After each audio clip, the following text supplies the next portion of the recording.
didn't know what to expect in this game, to be honest. It felt like it could be a high-scoring game or slower game.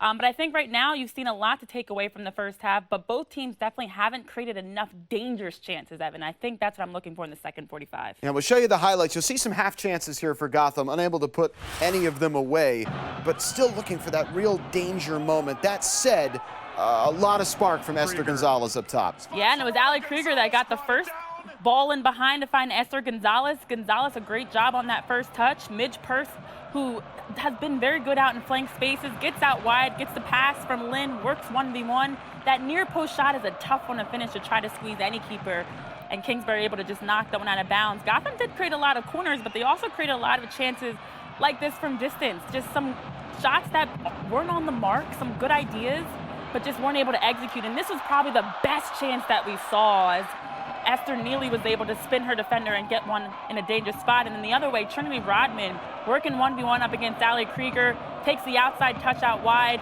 Well read there by Mandy Haught, and well defended by Gotham to also make sure for Lopez that there was no rebound there. It's that final third pass. And right now, as you talk about, out-possessing, out-shooting 7-2, just 2 shots on goal, though. And when you look at the number of times they were in the attack, they created 5 corners, they created a number of crosses, but just not enough of that next level, final third creativity. Evan, you're having so much fun with this recipe thing. Let's keep it going. So the first is relaxed intensity. I used to have a coach that preached this, because you don't think of relaxed and intensity in the same phrase, but it's being composed as you're high pressing. It's being composed as you're playing on the front foot. And when Gotham is playing aggressive, running at defenders, not playing hesitant, they're at their best soccer. So I'd love to see some relaxed intensity for the remainder of this regular season push towards the playoffs. Rhythm and rolls, and not dinner rolls we're talking about here. We're talking about roles and position on the field. So whenever Gotham has been at their best, it seems like they're clicking on all cylinders. And this has been a team, as we talked about, with injuries, new faces, new additions, a new head coach,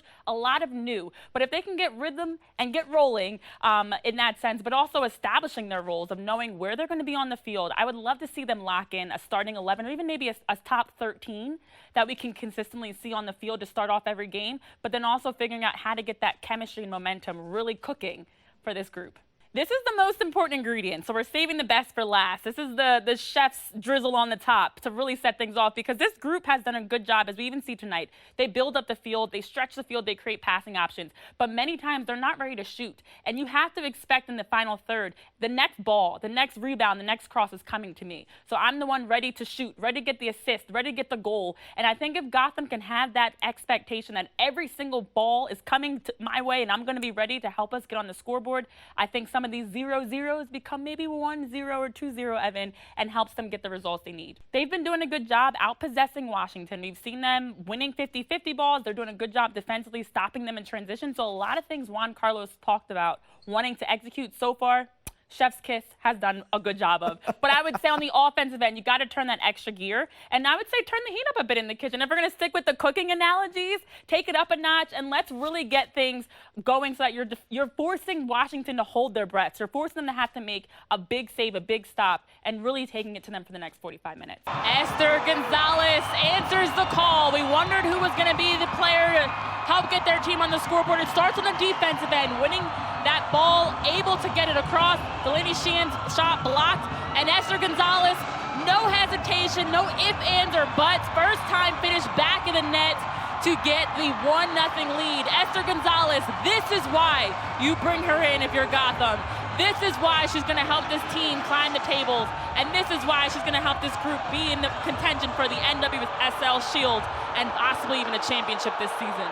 Esther Gonzalez must have heard our halftime recipe for success, because both plays ready to shoot. Lynn Williams able to draw in defenders, gets forward, slots it across. You've got Midge Purse, you've got Esther Gonzalez, you've got Yasmin Ryan trailing, and Gonzalez, have a day, gets goal number 2 on the night.